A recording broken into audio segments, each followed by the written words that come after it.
వచ్చాడమ్మా. అంతలోనే యేసు ప్రభు మా ఊరు వచ్చాడయ్యా. మా ఊరు వచ్చాడయ్యా, మా ఇంటికొచ్చాడయ్యా. మా ఊరు వచ్చాడమ్మా, మా ఇంటికొచ్చాడమ్మా. నా బ్రతుకు ఇంతేనని చింతపడుచుంటినమ్మా.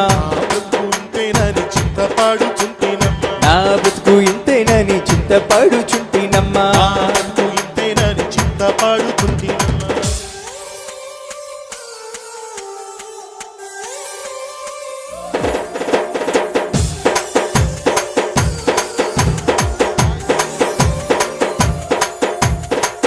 పాపినైన నన్ను చూసి పలకరించినాడమ్మా.